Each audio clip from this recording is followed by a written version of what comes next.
என்பது வெறும் இலைகள் தழைகள் என்பதல்ல.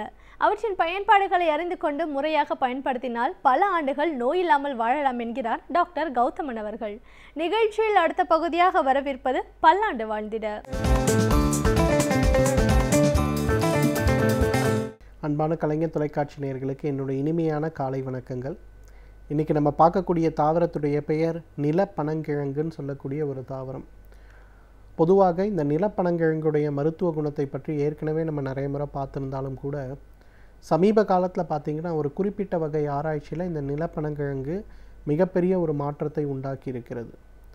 நிலப்பனங்கிழங்கை பொறுத்தவரையிலும் பார்த்திங்கன்னா இன்றைக்கு ஆண்களுக்கு ஏற்படக்கூடிய ப்ரொஜெஸ்ட்ரான் சொல்லக்கூடிய அல்லது டெஸ்டோஸ்டிரான் சம்பந்தப்பட்ட ஹார்மோன்களுடைய மாற்றங்களில் மிகப்பெரிய அளவில் நல்ல ஒரு பயனை ஏற்படுத்துகிறது அப்படின்றத கண்டுபிடிச்சிருக்காங்க.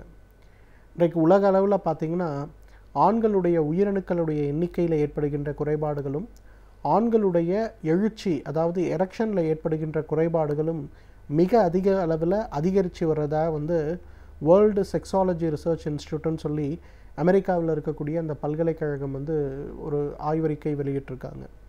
அதாவது ஒரு 100 ஆண்கள் 30லிருந்து 40 வயதுக்குட்பட்ட ஒரு 100 ஆண்களை எடுத்து அவர்களுடைய உயிரெண்ணிக்கையுடைய அளவுகளையும் அவர்களுக்கு நார்மலாக இருக்கக்கூடிய எரெக்ஷன் அவர்களுடைய ஆண்குறியுடைய எழுச்சி சம்பந்தப்பட்ட விகிதங்களையும் கரெக்டாக அவங்க ஒரு ஸ்டாட்டிஸ்டிக்ஸ் எடுத்து பார்க்கும்போது மிக வேகமாக ஆண்களுடைய மலடுடைய எண்ணிக்கை அதிகரித்து கொண்டு வருவதையும் ஆண்கள் நிறைய பேர் அவர்களுடைய துணையை உடலுறவில் திருப்திப்படுத்த முடியாத ஒரு நிலைமையில் இருக்கிறதையும் கண்டுபிடிக்க முடிந்தது அப்படிங்கிறத அவங்க சொல்கிறாங்க.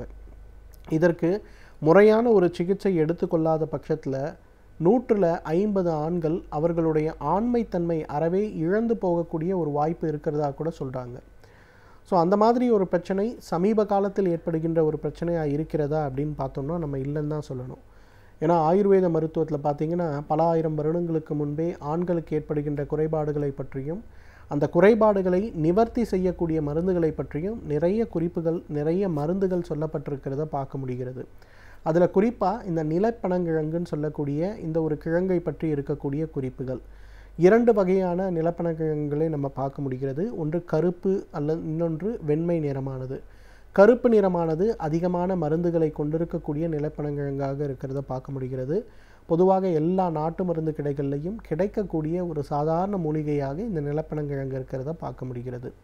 இந்த நிலப்பனங்கிழங்கை பொறுத்தவரையிலும் இதிலிருந்து எடுக்கக்கூடிய பால் கஷாயம், அதாவது 100 மில்லி பால் 200 மில்லி தண்ணீர், நிலப்பனங்கிழங்குடைய அளவு ஒரு 5 அல்லது 10 கிராம் அளவுக்கு போட்டு நன்றாக கொதிக்க வைத்து பால் அளவுக்கு அதை சுண்ட வைத்து வடிகட்டி எடுக்கக்கூடிய பாலில் சிறிதளவு பனங்கற்கண்டு அல்லது தேன் சேர்த்து காலை ஒரு முறை இரவு ஒரு முறை அப்படிங்கிற மாதிரி 2 மண்டலம் 90 நாட்கள் சாப்பிடுகின்ற போது அந்த ஆண்களுடைய உடலில் ஏற்படுகின்ற பக்க விளைவுகள் எதாக இருந்தாலும் சரி, அதாவது உயிரணுக்களுடைய எண்ணிக்கை குறைபாடு, எரெக்டைல் டிஸ்ஃபங்க்ஷன் சொல்லக்கூடிய ஆண்குறி எழுச்சி இல்லாமல் இருக்கக்கூடிய பிரச்சனை, ப்ரீமெச்சூர் எஜாக்குலேஷன் உடலுறவு ஆரம்பித்த உடனேயே உடலிலிருந்து விந்து வெளிவரக்கூடிய ஒரு பிரச்சனை, உயிரணுக்களுடைய எண்ணிக்கை அறவே இல்லாமல் இருப்பது அசூஸ்பர்மியான்னு சொல்லக்கூடிய பிரச்சனை, நிறைய ஆண்களுக்கு பார்த்திங்கன்னா இன்றைக்கு உடலுறவில் நாட்டம் இல்லாமல் இருக்கிறது.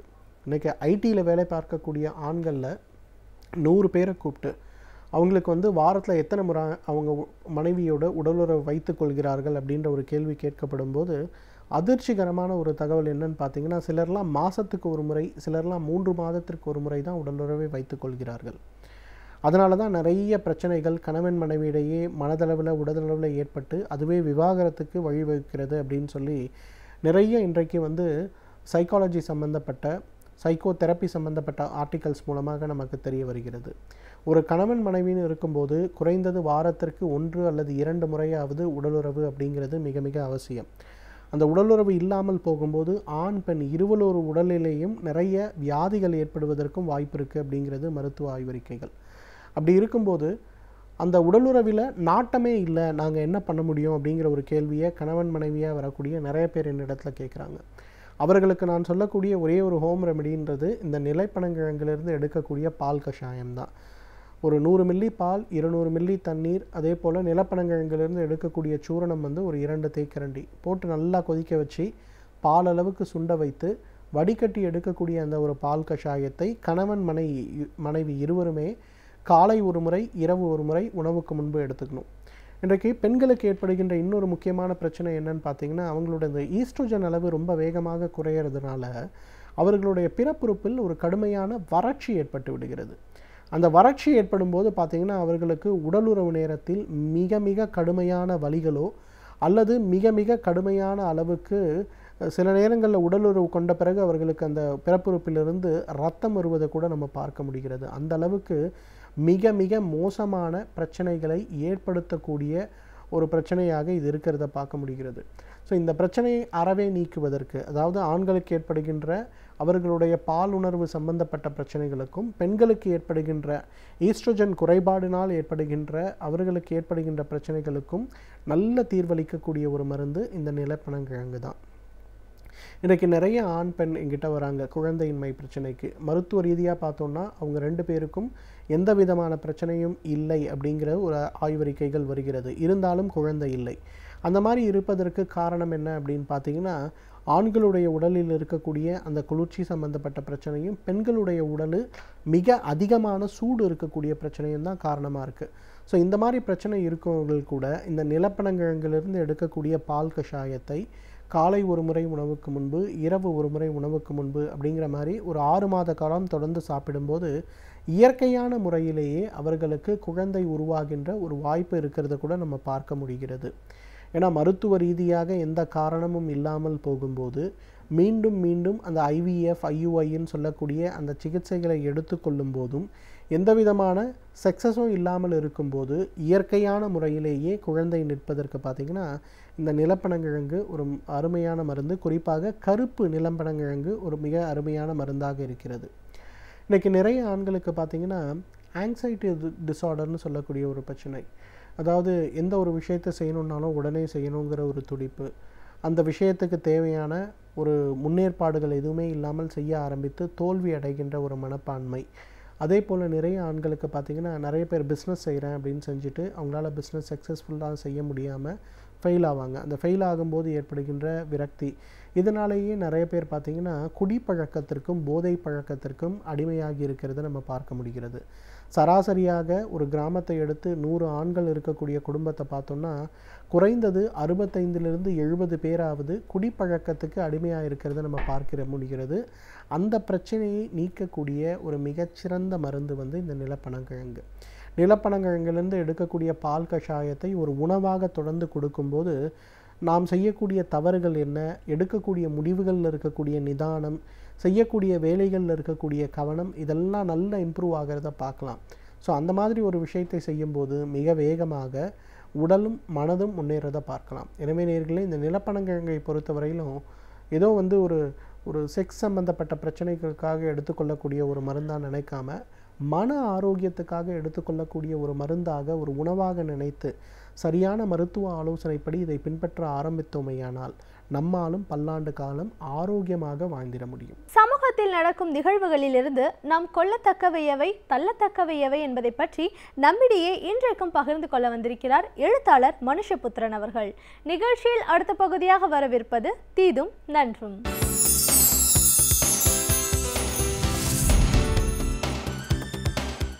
வணக்கம் நண்பர்களே, இன்னும் ஒரு இனிய காலை பொழுதில் தீதும் நன்றும் நிகழ்ச்சியில் உங்களை சந்திப்பதில் மிக்க மகிழ்ச்சி அடைகிறேன். மொழி என்பது ஒரு தேசிய இனத்திற்கு ஒரு அடையாளம். ஆனால் ஒரு தேசிய இனத்தை அடக்கி ஒடுக்க விரும்புகிற ஒரு அதிகாரத்திற்கு அது அரசியல் ஆயுதம். அப்படித்தான் இந்தியும் தொடர்ந்து தமிழர்களுக்கு, தமிழ் என்கிற தேசிய இனத்திற்கு எதிரான ஒரு அரசியல் ஆயுதமாக தொடர்ந்து பயன்படுத்தப்பட்டு வருகிறது. முக்கியமாக இந்தி என்கிற ஒரு மொழியை மையமாக வைத்து ஒரு மிகப்பெரிய அளவிற்கான ஒரு தேசியத்தை கட்டமைப்பதற்கு, அல்லது ஒரு குறிப்பிட்ட மொழியை பேசக்கூடிய குறிப்பிட்ட நம்பிக்கைகளை கொண்டவர்களுடைய பண்பாட்டின் அடிப்படையில் ஒரு ஒற்றை இந்திய தேசியத்தை கட்டமைப்பதற்கு தொடர்ந்து மத்திய அரசுகள் முயற்சித்து வந்திருக்கின்றன. அப்படி பார்க்கிற போது இந்த இந்தி திணிப்பிற்கு எதிரான போராட்டத்தை தமிழகம் இடைவிடாமல் முன்னெடுத்து வந்திருக்கிறது. தமிழகம் காட்டிய அந்த பாதையில் இன்னும் பல மாநிலங்களும் கூட இந்த இந்தி எதிர்ப்பு என்கிற விஷயத்தை பல சந்தர்ப்பங்களில் வெளிப்படுத்தி இருக்கின்றன என்பதை நாம் மறந்துவிடக்கூடாது. அப்படிப்பட்ட ஒரு சூழ்நிலையில் இன்றைக்கு இருக்கக்கூடிய இந்த இந்தி எதிர்ப்பு போராட்டத்தை வெவ்வேறு காலகட்டங்களில் நாம் திரும்ப திரும்ப நடத்த வேண்டிய ஒரு நிலைக்கு தள்ளப்பட்டிருக்கிறோம். அண்மையில் தேசிய நெடுஞ்சாலைகளில் இருக்கக்கூடிய மைல்கற்களில், அதில் தமிழ் ஆங்கிலம் என்று இருந்தால் ஆங்கிலத்தை அழித்துவிட்டு இந்தியை எழுதக்கூடிய ஒரு முறை என்பது மத்திய அரசினால் கொண்டு வரப்பட்டிருக்கிறது. அதன் அடிப்படையில் தமிழ் ஆங்கிலம் அளிக்கப்பட்டு அந்த இடத்தில் இந்தி எழுத்துக்கள் எழுதப்பட்டு வருகின்றன. பொதுவாக நெடுஞ்சாலைகளில் பல மொழிகளைச் சேர்ந்த பல மாநிலங்களைச் செய்த ஓட்டுநர்கள் பயணம் செய்வார்கள். அவர்கள் பிராந்திய மொழிகளை அறிய மாட்டார்கள். அப்படி இருக்கிற போது பொதுமொழியான ஆங்கிலத்தை வாசித்துத்தான் அவர்கள் ஊர் பெயர்களை தெரிந்து கொள்ள முடியும். ஆனால் இந்தியை திணிப்பதன் மூலமாக அவர்களுக்கு மிகப்பெரிய இடர்பாடுகளை ஏற்படுத்துவதுடன் அவர்கள் இந்தியை கற்றுக்கொண்டே ஆக வேண்டும் என்கிற நிர்பந்தத்தை மத்திய அரசு ஏற்படுத்துகிறது. இப்படியாக தொடர்ச்சியாக எந்த காரணமும் இல்லாமல் தேவையும் இல்லாமல் ஹிந்தி கற்றுக்கொள்வதற்கான நிர்பந்தத்தை மத்திய அரசு வலியுறுத்தி வருகிறது என்றால் இந்தியின் மூலமாக அவர்கள் உருவாக்கக்கூடிய அந்த அரசியல் அதிகாரம் பிற மாநிலங்களுடைய மொழி உரிமைகளை ஒடுக்கி அதன் மீது இந்தியை ஒரு முதன்மையான மொழியாக ஒற்றை மொழியாக நிறுவுவதற்கான அவர்களுடைய வேட்கையின் வெளிப்பாடாகத்தான் இந்தி என்பது தொடர்ந்து இங்கு புகுத்தப்படுகிறது, திணிக்கப்படுகிறது. எப்பொழுதெல்லாம் இந்தி திணிக்கப்படுகிறதோ அப்பொழுதெல்லாம் தமிழகம் வெகுண்டெழுந்திருக்கிறது. முக்கியமாக திராவிட முன்னேற்றக் கழகம் எப்பொழுதெல்லாம் இந்தி திணிக்கப்படுகிறதோ அப்பொழுதெல்லாம் மிகப்பெரிய போர்க்குரலை முன்னெடுத்திருக்கிறது. தலைவர் கலைஞர் அவர்கள் அதற்கான ஒரு இடையறாத போராட்டத்தை பெரியார் அவர்களுடைய வழியில், அண்ணா அவர்களுடைய வழியில் தொடர்ந்து நடத்தி வந்திருக்கிறார்.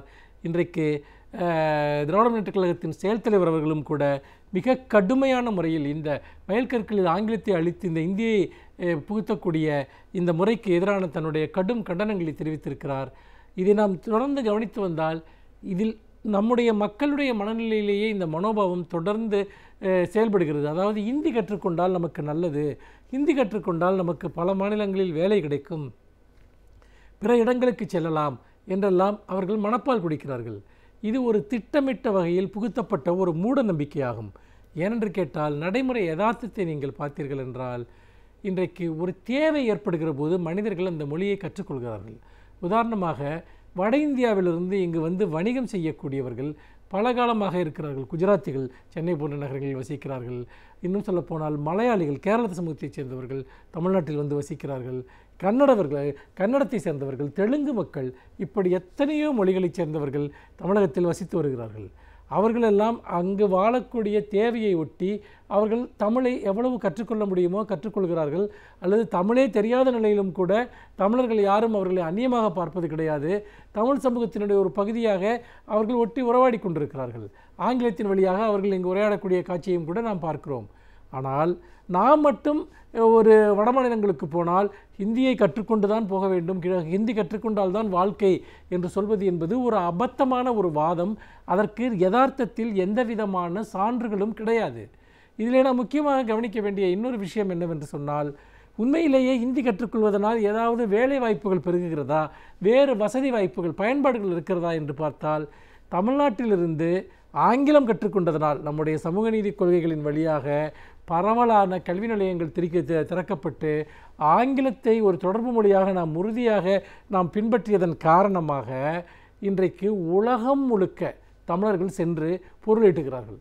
தமிழர்கள் உலகத்திற்கு செல்லாத நாடுகளே கிடையாது. அடிப்படையில் அவர்களுக்கு ஆங்கிலம் தெரியும் என்பதுதான் அதற்கு ஒரு மிகப்பெரிய அளவிற்கான ஆதாரமாக இருந்திருக்கிறது. ஆனால் வெறும் இந்தியை மட்டும் படிக்கக்கூடிய இன்றைக்கு வடமாநிலத்தில் இருக்கக்கூடியவர்கள் அப்படி வெளிநாடுகளுக்கு செல்ல முடிகிறதா என்றால் நிச்சயமாக இல்லை. மாறாக அவர்கள் இந்தியாவிற்குள்ளேயே தமிழகம் போன்ற மாநிலங்களுக்கு வந்து மிக குறைந்த ஊதியத்திற்கு பணிபுரிகிறார்கள். அவர்கள் யாருக்கும் தமிழ் தெரியாது, ஆனாலும் கூட அவர்கள் இங்கு வசிக்கிறார்கள், வாழ்கிறார்கள். அப்படி இருக்கிற போது கிட்டத்தட்ட 10 லட்சம் பேர் தமிழ்நாட்டில் மட்டும் வட இந்திய தொழிலாளர்கள் இருக்கிறார்கள் என்றால் மத்திய அரசு நியாயமாக வட மாநிலங்களில் தமிழை கட்டாயமாக்க வேண்டும். தமிழை கட்டாயமாக்கி சொல்லிக் கொடுத்தால் அது வட மாநிலத்திலிருந்து இங்கு பிழைப்பிற்கு வரக்கூடியவர்களுக்கு உதவியாக இருக்கும். மாறாக தமிழ்நாட்டில் இருப்பவர்களுக்கு எந்த வேலை வாய்ப்பையும் தராத வட மாநிலங்களை நோக்கி தமிழர்கள் செல்லாத போது நாம் ஏன் இந்தியை கற்றுக்கொள்ள வேண்டும்? நமக்கு ஆங்கிலம் கற்றுக்கொண்டால் உபயோகம் இருக்கிறது, நம்முடைய தமிழ் மொழியை நாம் ஆழமாக கற்றுக்கொண்டால் அதில் உபயோகம் இருக்கிறது. ஆனால் எந்த பயனும் இல்லாத ஒரு மொழியை கற்றுக்கொள்வதன் மூலமாக எதற்காக நிர்பந்திக்க வேண்டும்? ஒருவர் தனிப்பட்ட முறையில் விரும்பினால் கற்றுக்கொள்வதில் எந்த பிரச்சனையும் இல்லை, அதற்கான பல வாய்ப்புகள் இங்கு இருக்கின்றன. ஆனால் நிர்பந்திப்பது, கட்டாயமாக படிக்கச் சொல்வது என்பது ஒரு மிகப்பெரிய பண்பாட்டு வன்முறை, அரசியல் வன்முறை. இந்த வன்முறைக்கு நாம் ஒருபோதும் தலைவணங்கக்கூடாது என்பதுதான் இப்பொழுது இருக்கக்கூடிய இந்த பிரச்சனையும் நமக்கு உணர்த்துகிறது. மீண்டும் இன்னும் ஒரு புதிய சிந்தனையோடு உங்களை சந்திக்கிறேன். நன்றி, வணக்கம். ஒவ்வொரு நாளும் இப்பகுதியில் பல துறையை சார்ந்த பல சிறப்பு விருந்தினர்கள் அவர்களின் அனுபவங்களை நம்மிடையே பகிர்ந்து கொண்டு வருகிறார்கள். அந்த வகையில் இன்றைக்கு நாம் சந்திக்கவிருக்கும் சிறப்பு விருந்தினர் எந்த துறையிலிருந்து வந்து என்ன பயனுள்ள தகவல்களை நம்மிடையே பகிர்ந்து கொள்ள இருக்கிறார் என்பதை கவனிக்கலாம். நிகழ்ச்சியில் அடுத்த பகுதியாக வரவிருப்பது சிறப்பு விருந்தினர்.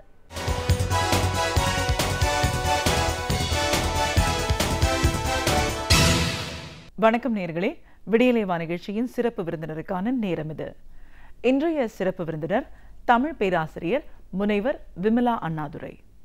ஒரு தமிழ் பேராசிரியரா இன்னைக்கு பெண்கள் மேம்பாடு, பெண்கள் முன்னேற்றம் அப்படின்னு வரும்போது பெண்களோட நிலைப்பாடு எப்படி இருக்கு, பொதுவாகவே மாணவர்களா இருக்கட்டும், ஆசிரியர்களா இருக்கட்டும், அவங்கள ஊக்கப்படுத்திக்கணும் அப்படின்னா நம்ம என்ன பண்ணணும், இப்படி பல விஷயங்களை கருத்துக்களை நாம அவங்க கிட்ட கேட்டு தெரிஞ்சுக்கலாம். வணக்கம் மேடம். வணக்கம். ஒரு தமிழ்துறை பேராசிரியரா முதல்ல எங்கள் நிகழ்ச்சிக்கு உங்களை நாங்கள் வரவேற்கிறோம் மேடம். ஒரு தமிழ் ஆசிரியர் அப்படிங்கிற முறையிலையும், மொழி ஆசிரியர் அப்படிங்கிற முறையிலையும், ஒரு பெண் அப்படின்ற முறையிலையும் இன்னைக்கு பெண்கள் மேம்பாடு, பெண்கள் முன்னேற்றம் அப்படின்னு பார்க்கும்போது நம்ம எந்த நிலையில் இருக்கோம், எந்த அளவுக்கு பெண்கள் இன்னைக்கு முன்னேற்றம் அடைஞ்சிருக்காங்க, அதெல்லாம் பற்றி பேசும்போது இந்த துறை சார்ந்த படிப்பு அப்படின்னு வரும்போது மாணவர்கள் எப்படி இருக்காங்க, அவங்கள வந்து மோட்டிவேட் பண்ணணும், அவங்கள ஊக்கப்படுத்தணும் அப்படின்னும் போது இந்த ஆசிரியர் பணி எவ்வளோ தூரம் முக்கியத்துவம் வாய்ந்ததாக இருக்குது, ஆசிரியர்களுக்கே இதற்கான ஒரு பயிற்சி அப்படிங்கிறது எவ்வளோ தூரம் தேவை, இப்படி நிறைய விஷயங்களை எங்கள் நேர்களோட நீங்கள் முழுமையாக பகிர்ந்துக்கணும் மேடம். ஒரு மொழி ஆசிரியர் அப்படிங்கிற முறையில் உங்கள் பணி சார்ந்த ஒரு முக்கியத்துவத்திலேருந்து நம்ம முதல்ல பேச ஆரம்பிக்கலாம். இப்போ நீங்கள் ஒரு சப்ஜெக்ட் வைஸ் ஒரு பேராசிரியராக இருந்தால் சில மாணவர்களை தான் பார்க்க முடியும். ஆனால் மொழி ஆசிரியர்கள் ஏறக்குறைய கல்லூரியில் இருக்கக்கூடிய அத்தனை மாணவர்களையும் பார்க்கக்கூடிய ஒரு வாய்ப்பு எங்களுக்கு கிடைக்கும். அதனால் எல்லா மாணவர்கள்கிட்டையும் பழகக்கூடிய வாய்ப்பும் கிடைக்கும் உங்களுக்கு. இப்போ சப்ஜெக்ட் வைஸ் படிக்கிற பிள்ளைங்களுடைய மனோநிலை எப்படி இருக்குது, லாங்குவேஜ் படிக்கிற பசங்கக்கிட்ட இருக்கக்கூடிய மனோநிலை எப்படி இருக்குது அப்படின்னு சொல்லி நமக்கு தெரியக்கூடிய வாய்ப்பு வந்து மொழி ஆசிரியர்களுக்கு ரொம்ப அதிகம். அதுவும் இல்லாமல் பாடம் சம்மந்தப்பட்ட ஒரு விஷயத்தில் மொழியில் நடத்தும் போது இருக்கக்கூடிய அந்த மகிழ்ச்சி இருக்குது பாருங்கள், அது மற்ற இதில் நடத்தும் போது பிள்ளைகளுக்கும் கிடைக்காது, ஆசிரியர்களுக்கும் அதிகபட்சமாக கிடைக்கிறது இந்த மொழியில் தான். அதில் இந்த மாதிரியான ஒரு வேலைங்கிறது ஒரு நிறைவான ஒரு பணியாக தான் இருக்கும் எல்லாருக்கும். இப்போ மொழி ஆசிரியர்னு நம்ம பேசும்போது பள்ளி பருவத்தில் அது ஒரு மாதிரியான ஒரு வளர்ப்பு முறை இருக்கும் ஆசிரியரோட பணி. கல்லூரின்னு வரும்போது ஓரளவுக்கு வந்து ஒரு மெச்சூரிட்டி லெவல் அதிகமாக இருக்கக்கூடிய மாணவர்கள் தான். இன்னைக்கு பெண்கள் கல்லூரியில் துறை தலைவர் அப்படிங்கிற முறையில் இன்னைக்கு பலதரப்பட்ட பெண்களை ஒரே இடத்துல பார்க்கக்கூடிய ஒரு வாய்ப்பு உங்களுக்கு இருக்கு. ஒரு மொழி ஆசிரியரோட பங்களிப்பு எவ்வளோ தூரம் கல்லூரிகளில் முக்கியத்துவமாக இருக்கு, பாடத்திற்கு அப்பாற்பட்டு? பொதுவாகவே ஆசிரியர்களுடைய பணிங்கிறது மகத்தான பணி. இந்த உலகத்தில் இருக்கக்கூடிய ஈச் அண்ட் எவ்ரி பர்சன் சொல்ல ஒவ்வொருவரையும் உருவாக்குறது ஆசிரியர்கள் தான். அதனால தான் திலகர் அவர்கள் சுதந்திர போராட்டத்தில் ஈடுபட்டு நமக்கு சுதந்திரம் கிடைச்ச பொழுது அவர்கிட்ட கேட்டாங்களாம், நீங்கள் வந்து ஒரு மிகப்பெரிய பதவி அடையக்கூடிய ஒரு வாய்ப்பு உங்களுக்கு இருக்குது, அதனால் நீங்கள் அந்த பதவிக்கு போக ஆசைப்படுறீங்களான்னு கேட்ட பொழுது, இல்லை, இந்த பதவிகளை உருவாக்கக்கூடிய இந்த ஆசிரியர் பணி தான் எனக்கு முக்கியம் அப்படின்னு சொல்லி திலகர் சொன்னதாக நம்ம படிச்சிருக்கோம். இந்த ஆசிரியர் பணியிலேயே மொழி ஆசிரியருக்கு எவ்வளோ விஷயம் நம்ம பங்கு இருக்குது அப்படின்னா, நீங்கள் பொதுவாகவே பார்த்தீங்கன்னா ஒரு பாடப்பிரிவு வகையில் நம்ம படித்தோம் அப்படின்னா நம்முடைய அது வாழ்க்கையை உயர்த்தி கொள்ள அது பயன்படும். ப்ரொஃபஷ்னல் கோர்சஸ்ன்னு சொல்லுவோம் அதை. அந்த ப்ரொஃபஷ்னல் கோர்சஸை படிக்கும் பொழுது நம்ம வாழ்க்கையை மட்டும்தான் உயர்த்தி கொள்ள முடியும். ஆனால் மனம் எப்படி தெளிவடையும், மனம் எப்படின்னா இப்போ இருக்கக்கூடிய உலகம் எப்படிப்பட்ட உலகம்னா ரொம்ப வேகமான உலகம், பணம் பணம் பணம் பணம்னு தேடி ஓடிக்கொண்டிருக்கக்கூடிய உலகம். ஏன்னா இது வந்து சாதாரணமாக நம்ம யாரையுமே குறை சொல்ல முடியாது, ஏன்னா வாழ்க்கை முறை அப்படி மாறிப்போச்சு. அப்படி இருக்கக்கூடிய இந்த காலகட்டத்தில் மாணவர்களை நெறிப்படுத்தக்கூடிய ஒரு வழி இருக்கிறது என்று சொன்னால் அது மொழி ஆசிரியர்களால் தான் முடியும், மொழியால் மட்டும்தான் முடியும்.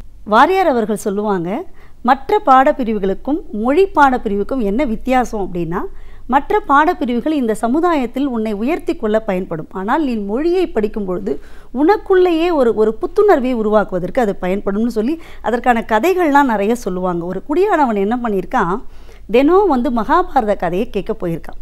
அது ஒரு விவசாயி, தினம் காலையில் எழுந்து மகாபாரத கதையை கேட்க போனவன். அதாவது அந்த நீங்கள் விவசாயம் அப்படிங்கிறது பகுதி பகுதியாக தான் பிரித்து பண்ணுவாங்க, சில நேரங்களில் விவசாயம் நடக்காது. அவன் என்ன பண்ணுறான், ஒரு கோவிலுக்கு போய் தினம் மகாபாரத கதையை கேட்க போகிறானா. ஒரு 10 நாள் கழித்து அவங்க மனைவி என்ன பண்ணுறாங்க, எங்கே நீ தினம் போகிறீங்க அப்படின்னு கேட்கின்ற பொழுது அவன் சொல்கிறான், இல்லை மகாபாரத கதையை கேட்க போனேன். ஆமாம், ஒன்றுமே உங்களுக்கு தெரியாது, என்னத்தை மகாபாரத கதையை கேட்க போகிறீங்க அப்படின்னு சொல்லிட்டு என்ன பண்ணாலும் அங்கே ஒரு சாணி அல்ற கூட இருந்திருக்கு.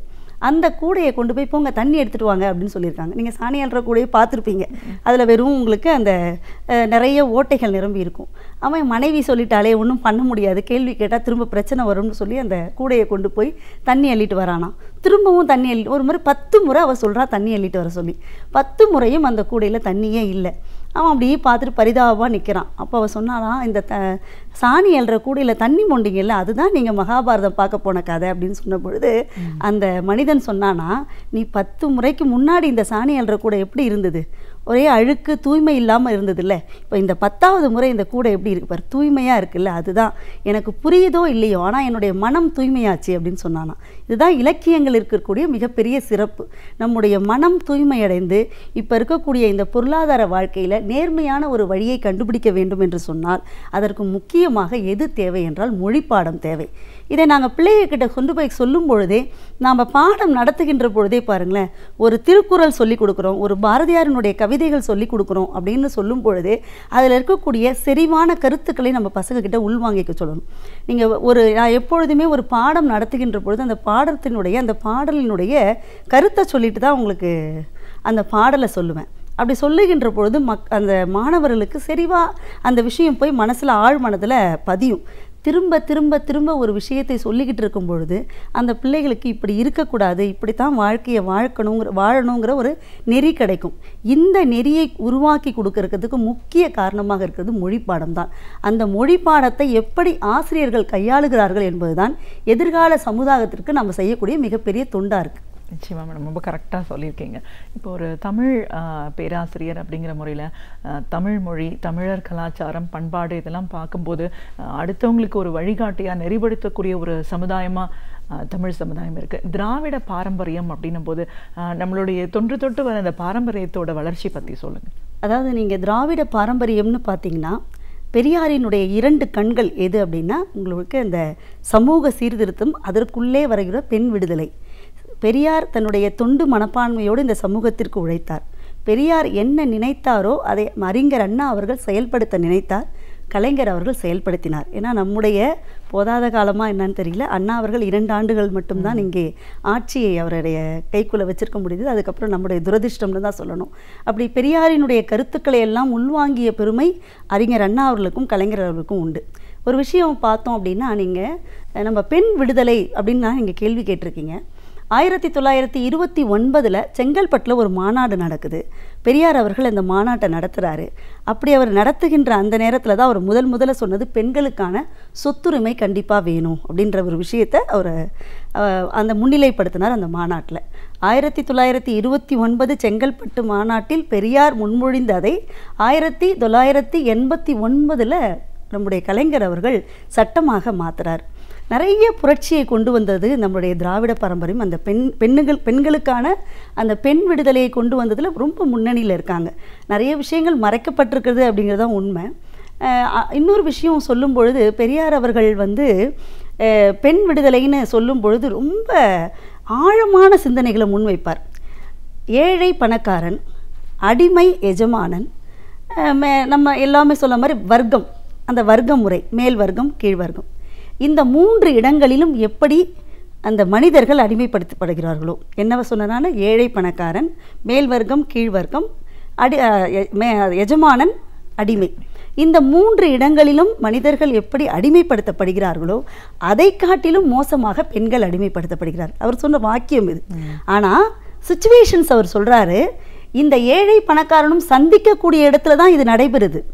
அதே மாதிரி அடிமையும் எஜமானன் அவன் ஒரு குறிப்பிட்ட நேரம் தான் வேலையில் இருப்பான், அதுக்கப்புறம் வீட்டுக்கு வந்துடுவான்.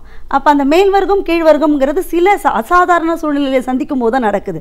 ஆனால் இந்த பெண் அடிமைத்தனம்ங்கிறது காலமாக 24 மணி நேரமும் நடந்துக்கிட்டு இருக்கு. அதை முதல்ல மாற்றணும் அப்படின்னு சொல்லி முன்வைத்த ஒரு பெரிய பெருமைக்குரியவர் அவர். பெண் விடுதலையை பற்றி நமக்கு எல்லாருக்கும் தெரியும். மகாகவி பாரதியாரின் பாடல்கள் அதுக்கு முதல்ல அடித்தளம் விட்டது. அந்த பாடல்களினுடைய ஊடாகவே மிகப்பெரிய கருத்துக்களை கொண்டு வந்தவர் நம்முடைய பெரியார் அவர்கள். அவர் சொன்ன அந்த விஷயங்களை எல்லாம் அமல்படுத்தப்படுது அப்படின்னு சொன்னால் நம்முடைய கலைஞர் ஆட்சியில் நிறைய நீங்கள் பார்த்தீங்கன்னா அந்த மகளிர் சுய உதவி குழு அப்படிங்கிறது 1989 தர்மபுரியில் தான் முதல்ல ஆரம்பிக்கப்படுது. இது ஒரு பெரிய ஒரு புரட்சிகரமான திட்டம் அப்படின்னு எங்களுடைய மகளிர் சார்பாக நான் உண்மையிலேயே அதை ரொம்ப அப்ரிஷியேட் பண்ணுது. ஒரு நகைச்சுவையாக கூட சொல்லுவாங்க, இப்போல்லாம் ஆண்கள் போனால் பேங்க்கில் மதிக்கிறதே இல்லை, 20 பெண்கள் ஒரே யூனிஃபார்மாக போய் நின்னா தான் மதிக்கிறாங்க. ஒரு மத்திய அமைச்சர் வெளியிட்ட ஒரு பெண்களுக்கு ஒரு பெருமை சேர்க்கக்கூடிய ஒரு சர்வே இது. என்னென்னா, இன்றைக்கு இந்தியாவில் வாங்கிய கடனை அவர் இது ஒரு 15 வருஷத்துக்கு முன்னாடி வெளியிட்ட ஒரு சர்வே இது. இந்தியாவில் வாங்கிய கடனை ஒழுங்காக திருப்பி அடைப்பவர்கள் என்று சொன்னால் அது மகளிர் சுய உதவி குழு பெண்கள் தான் அப்படின்னு ஒரு ஸ்டேட்மெண்ட்டை அவர் பதிவு செய்திருக்கார். அப்படின்னு சொன்னால் அதுக்கு அடித்தளமாக இருந்தது நம்முடைய திராவிட பாரம்பரியம். அதுவும் இல்லாமல் நம்ம எப்பொழுதுமே சொல்லிகிட்டு இருக்கிறோம் அந்த 33% அதில் அப்படின்னு, அதையும் உள்ளாட்சி தேர்தலில் முதல்ல அமல்படுத்தினது யார் அப்படின்னு சொன்னால் நம்முடைய திராவிட பாரம்பரியம். இதில் பெண்ணாக இருந்து எனக்கு ஒரு என்ன மிகப்பெரிய சந்தோஷம் அப்படின்னா, நம்ம ஈவே ராமசாமி அவர்கள் அப்படின்னு நான் சொல்கிறேன் அப்படின்னு வச்சுக்கோங்களேன். அது நிறைய பேருக்கு தெரியாது. யாருன்னு சொன்னால் தெரியும்னா தந்தை பெரியார். அந்த ஈவே ராமசாமி என்கிற அந்த மகா மனிதரை தந்தை பெரியார் என்கிற ஒரு அடையாளப்படுத்தியது ஒரு பெண். தர்மாம்பாள் என்கிற ஒரு பெண் தான் ஒரு பெண்கள் மாநாடு நடத்துகிறாங்க. அந்த வருடம் 1931ன்னு நினைக்கிறேன், என்னோடய ஞாபக சக்தி சரியாக இருந்தால். அந்த தர்மாம்பாள் அப்படிங்கிறவங்க மறைமலை அடிகளாருடைய பேத்தி, அவங்களுடைய தலைமையில் மன்னிக்கணும், மறைமலை அடிகளாருடைய மகள் அவங்களுடைய தலைமையில் அந்த மாநாடு நடத்தது. அதுக்கு ஒரு கௌரவ அழைப்பாளராக நம்முடைய பெரியார் அவர்களை, ஏன்னா பெண் விடுதலைக்காகவே பாடுபட்டவர், முதல் பெண்கள் மாநாடு அது நடத்துனது அவங்க. அந்த மாநாட்டில் தான் நம்முடைய ஐயா அவர்களுக்கு பெரியார் அப்படிங்கிற பட்டத்தை ஒரு பெண்கள் சேர்ந்து கொடுத்தாங்க. அப்படிங்கிறது நம்முடைய சமூகத்திற்கு மிகப்பெரிய ஒரு வரம் அப்படின்னு நான் நினைக்கிறேன். அதனால் திராவிடத்திற்கும் பெண்ணியத்திற்கும் இருக்கக்கூடிய அந்த ஒரு தொடர்பு இருக்குது பார்த்திங்களா, அது என்றென்றைக்கும் ஒரு மிகப்பெரிய சாதனையாக தான் நம்முடைய பெண்ணினம் பார்த்து கொண்டே இருக்கும். கண்டிப்பாக மேடம், பெண்ணினம் பெருமைப்படக்கூடிய விஷயங்கள் நிறைய நடந்திருக்கு அப்படின்னு நம்ம பேசும்போது பெண்களோட மேம்பாடு சார்ந்து நிறைய நம்ம பார்க்குறோம். இன்றைக்கி நிறைய பேர் பதவி உயர்வு, பல பெரிய பதவிகளில் பெண்கள் இருக்காங்க. குடும்பம் சூழல் இதெல்லாம் தாண்டியும் அட்மினிஸ்ட்ரேஷன் வரும்போது பெண்களோட பங்களிப்பு அதிகமாக இருக்குது. இன்றைக்கி வளர்ச்சி அப்படின்னு பார்க்கும்போது பெண்கள் முன்னேற்றம் எப்படி இருக்குது மேடம்? இல்லை, வளர்ச்சி அப்படின்னு பார்க்கும்பொழுது இருக்குது. நமக்கு என்ன விஷயம் அப்படின்னு பார்த்தீங்கன்னா, நீங்கள் ஒரு வார்த்தை சொன்னீங்க குடும்ப சூழல் அப்படின்னு. இப்போ நீங்கள் ஒரு தேர்வு ஒரு 10th +2 தேர்வு முடிவுகள் வருதுன்னு வச்சுக்கோங்களேன், எல்லாம் நம்ம பெருமைப்பட்டுக்கிறோம், 20 இடங்களை பெண் பிள்ளைகளே பிடிக்கிறாங்க அப்படின்னு. கல்லூரிகளில் போகும்போது நீங்கள் ஹையர் ஸ்டடீஸ்ன்னு போகும்போது பெண்களால் அது முடியாது. நீங்கள் ஆஃபீஸர்ஸ்ன்னு இப்போ ஒரு அலுவலகம், ஒரு மிகப்பெரிய பொசிஷனை ஒரு பெண் போகணும் அப்படின்னா என்ன தடைகள் அப்படின்னா நம்ம தான் தடைகள். அதுக்கு என்னென்னா, ஒரு எக்ஸாம் எழுதி அந்த பொண்ணுக்கு ஒரு ஹையர் போஸ்டிங் வருதுன்னா அவளுக்கு திருமணம் ஆகிருக்கும். அவள் உடனே ஒரு கருவுட்டு இருப்பாள். அப்போ என்ன நினைப்பாங்க அப்படின்னா, இப்போ எந்த வேலையும் செய்யக்கூடாது, இப்போ நம்ம ஹையர் போஸ்டிங் போனால் ஒரு டிரான்ஸ்ஃபர் வந்துடும் அப்படிங்கிற ஒரு சின்ன சின்ன தடைகளை இருக்கக்கூடிய. ஏன்னா அது நம்முடைய குடும்பம் பாரம்பரியம். ஏன்னா நம்ம இந்தியாவில் மட்டும்தான் சொல்லுவார், விவேகானந்தர் தான் சொல்லுவார், ஒரு பெண் நடந்து போனால் ஒரு 100 வருட கலாச்சாரம் பின்னாடியே போகுது அப்படின்னு சொல்லி நம்முடைய பெண்ணினத்திற்குரிய சிறப்பு. நம்ம பெண்ணியம்னு சொல்லும் பொழுதே நம்முடைய கலாச்சாரத்தை விட்டு கொடுக்காத, அந்த கலாச்சாரத்திற்கு பெருமை சேர்க்கும் விதமாக பெண் நடக்கின்ற பொழுதுதான் அது உண்மையான பெண்ணியம். என்னை பொறுத்த வரைக்கும் அப்படிதான். அப்படி இருக்கக்கூடிய பெண்ணியத்தையும் தான் நம்முடைய தலைவர்களும் எதிர்பார்த்தாங்க. இப்போ நம்ம இந்த மாதிரியான ஒரு சூழல் வருகின்ற பொழுது குடும்பத்தையும் சரி பண்ண. ஆனால் பெரியார் சொல்லுவார், குழந்தையே பெற்றுக்கக்கூடாது பெண்கள், ஏன்னா அது ஒரு மிகப்பெரியனா அவர் ரொம்ப பெண்களை உயர்த்தணும்னு அப்படின்னு நினச்சார். ஆனால் அது ஒரு ரொம்ப சாத்தியமான ஒரு விஷயமான சில இடங்களில் நம்ம பார்க்க முடியாது.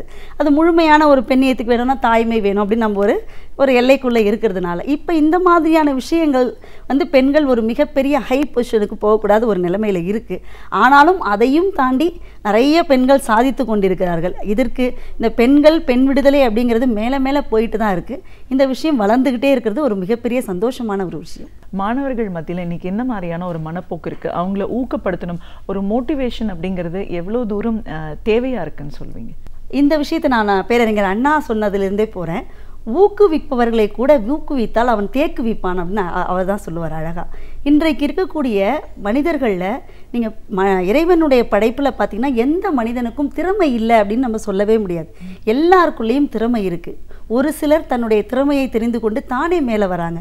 ஆனால் நிறைய பேருக்கு அது தெரியறதில்ல. அப்படின்னும் பொழுது நம்ம தான் புஷ் பண்ண வேண்டியிருக்கு. பிள்ளைங்கக்கிட்ட பேச பேச பேச நிறைய விஷயங்கள் வெளியில் வருங்க. நான் என்னுடைய இந்த பயணங்களில் நான் பேசுகிற விஷயத்தையும் உங்ககிட்ட பகிர்ந்துக்கிறேன். ஒன்றும் இல்லை, நம்ம சொல்லுவோம் பூவோடு சேர்ந்த நாரும் மணக்கும் அப்படின்னு நம்ம சொல்லுவோம் இல்லையா. இன்னொரு பழமொழி நாமளே வச்சுருப்போம். என்ன அப்படின்னா, அது ஒரு கண்ணுக்குட்டியோடு சேர்ந்த பன்னிக்குட்டி பன்னிக்குட்டியாக மாறிடும் அப்படின்னு. இந்த 2 பழமொழியும் வச்சுக்கிட்டு நான் ஒரு இடத்துல பேசுகிறேன். பேசுகிற பொழுது நான் சொன்னேன், அந்த பிள்ளைங்கக்கிட்ட சொன்னது என்ன அப்படின்னா, பூவோடு சேர்ந்த நாறு மணக்குது அப்படின்னு நம்ம சொல்கிறோம் இல்லையா. அப்போ அந்த விஷயத்தை நம்ம எடுத்துக்காமல் ஏன் மைனஸை எடுத்துக்கணும், எப்பொழுதுமே ப்ளஸ் எடுத்துக்கோங்க. இந்த பழமொழியை விட்டுடுங்க. நம்ம வீட்டிலேயே கூட பிள்ளைங்கக்கிட்ட சொல்லும்பொழுது, அந்த பையன் கூட சேராத, அந்த பொண்ணு கூட சேராத, கெட்டு போயிடுவேன் சொல்லக்கூடாது. ஏன் உங்கள் குழந்தையோட சேர்ந்து ஏன் அந்த பையன் நான் மாறக்கூடாது அப்படிங்கிற விஷயம் ஏன் நம்ம கொண்டு வந்து பிள்ளைங்கக்கிட்ட சேர்க்கறது இல்லை அப்படிங்கிற ஒரு விஷயத்தை நான் பேசுகிறேன். அந்த கல்லூரியில் பேசிட்டு ஒரு மாதம், ஒரு 1.5 மாதம் கழித்து ஒரு பிள்ளை எனக்கு ஃபோன் பண்ணுறா. அந்த பொண்ணு எனக்கு சொன்ன விஷயம், மேடம் நான் வந்து இந்த கல்லூரியில் படிக்கிறேன், ஹாஸ்டலில் இருக்கேன், 5 பிள்ளைங்க நாங்கள் சேர்ந்துருக்குறோம், 5 பொம்பளை பிள்ளைங்க சேர்ந்து படிக்கிறோம். நான் மட்டும் வந்து இந்த டிஎன்பிஎஸ்சிக்கெலாம் நான் ரெடி பண்ணிகிட்ருக்கிறேன். என் கூட இருக்கிற பசங்க வந்து ரொம்ப மோசமாக இருந்தாலுங்க, சில கெட்ட பழக்கங்கள் எல்லாமே இருந்து ரொம்ப டிஸ்டர்ப் பண்ணிகிட்டு இருந்தாங்க. நான் வந்து இந்த ரூமை மாற்றலான்னு நினச்சேன். நீங்கள் சொன்னீங்க இல்லையா பூவோட சேர்ந்த நாரும் மணக்கும் அப்படின்னு, ஏன் நம்ம அந்த பூவாக இருந்து இந்த நாரை மணக்க வைக்கக்கூடாதுன்னு சொல்லி அவங்கக்கிட்ட பேசினேன். இப்போ நாங்கள் எல்லாம் சேர்ந்து யூபிஎஸ்சி எக்ஸாமுக்கு நாங்கள் இப்போ இது பண்ணிகிட்ருக்குறோம். அதுக்கு முக்கியமான காரணம் நீங்கள் தான் அங்கே சென்னை வந்தால் உங்களை கண்டிப்பாக பார்ப்போம் அப்படின்னு சொல்லி அந்த பிள்ளை சொல்கிறா. அப்படின்னா நம்ம பேசக்கூடிய பேச்சு எப்படி பசங்களுடைய மனதில் உள்வாங்கி அதை மாற்றுது பாருங்கள். பேச பேச பேச பேச பேச என்ன சொல்கிறது, தேய தேய தேய கல்லும் கரையும்னு சொல்கிற மாதிரி நம்ம சொல்ல சொல்ல சொல்ல சொல்ல அது சொல்லுகின்ற விதம்னு இருக்குது. நம்ம எப்பொழுதுமே நேர்மறையான எண்ணங்களோடு மக்களுக்கு அந்த குழந்தைகிட்ட அப்பா அம்மாவாக இருக்கட்டும், ஆசிரியர்களாக இருக்கட்டும், யார் பேசினாலும் எதிர்மறையை தவிர்த்து நேர்மறையோடு பேசினா கண்டிப்பாக அங்கே இருக்கக்கூடிய அந்த மாணவர்களுடைய மாற்றம், ஏதோ ஒரு சின்ன மாற்றம் ஏற்படுத்தினா போதும். எதுவுமே சின்ன விதையிலிருந்து தான் ஒரு மரம் உருவாகுது. அந்த சின்ன மாற்றத்தை உருவாக்குவதற்கு கண்டிப்பாக இந்த பேச்சு பயன்படுது. கண்டிப்பாக மேடம். இப்போ ஒரு பெண்கள் கல்லூரி தமிழ்துறை தலைவர் அப்படிங்கிற முறையில் இன்றைக்கி வந்து விஞ்ஞானம் அதிகப்படியான ஒரு வளர்ச்சினால் நிறைய ப்ளஸ் இருந்தாலும் நிறைய பிரச்சனைகளும் நம்ம வர்றதை பார்க்குறோம். இன்றைக்கி வந்து தினசரி நாளிதழ்லையும் சரி, ஊடகங்கள்லையும் சரி, பெண்கள் சார்ந்த பல பிரச்சனைகள், பெண்களுக்கான தொல்லைகள், வன்கொடுமைகள்லாம் நிறைய பேசும்போது பெண்கள் அவங்களே அவங்கள பாதுகாத்துக்கணும், அவங்களே வந்து நல்ல பழக்க வழக்கங்கள், நல்ல ஒரு சூழலை தன்னை அமைச்சுக்கணும் அப்படின்னும் போது ஒரு ஆசிரியராக நீங்கள் அவங்களுக்கு என்ன சொல்லணும்னு நினைப்பீங்க? அதாவது இப்போ இருக்கக்கூடிய பெண்களுக்கு என்னென்னா, நல்லா அழகாக இருக்கணும், இந்த மாதிரியான ஒரு எண்ணங்கள் நிறைய இருக்குது. அந்த செல்ஃபோனில் இருக்கக்கூடிய மிகப்பெரிய ஒரு பூமாக தான் வரமோ அதாங்கிற மாதிரி பிள்ளைங்கக்கிட்ட நான் நிறைய சொல்கிறது, உன்னை பற்றி முதல்ல நீ நல்லா தெரிஞ்சுக்கோ, அடுத்தவங்க புகழ்ச்சி அப்படிங்கிறது எந்த அளவுக்கு சரியானது அப்படிங்கிறது நீ பார்த்துக்கோ. அது மட்டும் இல்லாமல் வாழ்க்கையில் உன்னுடைய நிலை நிறுத்திக்கணும் முதல்ல. அது முதல்ல முக்கியம். எல்லா உணர்வுகளும் இல்லாத மனிதனே கிடையாது. நம்ம உடச்சி பேச முடியாது சில விஷயங்களை பிள்ளைங்கக்கிட்ட. அந்த சில விஷயங்களை ஊடகமாக சொன்னால் பிள்ளைங்க புரிஞ்சுக்கிற பசங்க இருக்காங்க. நான் சொல்கிறது அதுதான், உன்னை பற்றி முதல்ல தெரிஞ்சுக்கோ. நான் எவ்வளவு அறிவு எனக்கு இருக்குது, எவ்வளவு அழகு எனக்கு இருக்குது, இவங்க என்னை இப்படி புகழறாங்கன்னா அதுக்கு பின்னாடி என்ன விஷயம் இருக்குது அப்படிங்கிறத தெரிஞ்சுக்கோங்க. நமக்குள்ள மெச்சூரிட்டினா இது அடலைஸ்டு. நம்ம என்ன அறிவுரை சொன்னாலும் இப்போ இருக்கக்கூடிய இளைஞர்கள் என்ன அப்படின்னா, அவங்களுடைய ஆழ் மனதில் ஒரு மிகப்பெரிய பிடிவாதம் இருக்குங்க. அந்த பிடிவாதம் என்ன சொல்லுதுன்னா, நான் சேர்த்து சரி அப்படிங்கிற ஒரு மனப்போக்கு இருக்குது. அதை வந்து நம்ம இருந்த காலகட்டம் வேறு, அவங்க இருக்கக்கூடிய காலகட்டம் வேறு. அவங்கள தப்பு சொல்லவே கூடாது. ஏன்னா சுற்றி இருக்கக்கூடிய சுற்றுப்புற எதுவுமே ஒரு சூழல் தான் மனிதனை வந்து உருவாக்குகிறது, மாற்றுகிறது. அப்போ அந்த சூழலுக்குள்ளே அவங்க இருக்கும் பொழுது அதில் இருக்கக்கூடிய நல்லது கெட்டதை சொல்லி கொடுக்கணும். நீ வந்து நான் அது எல்லாமே பிள்ளைங்க கிட்ட, நீ டிவி பாரு, செல்ஃபோன் நல்லா யூஸ் பண்ணு, என்ன ஒன்றா பண்ணு, ஆனால் அதுக்கு ஒரு கட்டுப்பாடு வச்சுக்கோ. கிளாஸில் வகுப்பு கவனிக்கிறியா, அப்போ அதுவாயிரு. செல்ஃபோன் நோண்டிட்டு இருக்கும்போது ஐயோ டெஸ்ட்டு வச்சுருக்காங்களே. இப்போ நம்மளுடைய பிரச்சனையே அதான், நம்ம ஒரு விஷயத்தை செய்யும்பொழுது மனசு இன்னொரு விஷயத்தில் போகிறதுனால தான் பிரச்சனை. நீ என்னவா இருக்கியோ அது அப்படியே இருந்துக்கோ. அதுதான் உனக்கு நல்லா. நீங்கள் 1 மணி நேரம் கூட டிவி பாருங்கள், முடிச்சிட்டிங்களா அது அப்படியே வெளியில் வந்துடுங்க. அப்படி வர ஆரம்பிச்சிட்டனாலே பிரச்சனை இல்லை. ஒரு நிஜத்தை நிஜமாக பாருங்கள், நிழலை நிழலாக பாருங்கள். இதில் இருக்கக்கூடிய சில விஷயங்களை ஏதோ ஒரு சினிமாவோ அதை பார்த்துட்டு அதுதான் நிஜம் அப்படின்னு நம்புறதுனால தான் இப்போ நிறைய பிரச்சனை இருக்குது அப்படின்னு சொல்லி நிறைய நிஜத்தை சொல்லி கொடுப்பேன். தினம் நடக்கக்கூடிய விஷயங்களை பிள்ளைங்கக்கிட்ட நான் பகிர்ந்துப்பேன். நியூஸ் பேப்பர்ஸ் படிக்க, ஏன்னா அவங்க இப்போ இருக்கக்கூடிய அரசு கல்லூரிகளில் இல்லை எல்லா இடங்கள்லையும் ஏழ்மையான பிள்ளைகள் தான் படிக்கிறாங்க.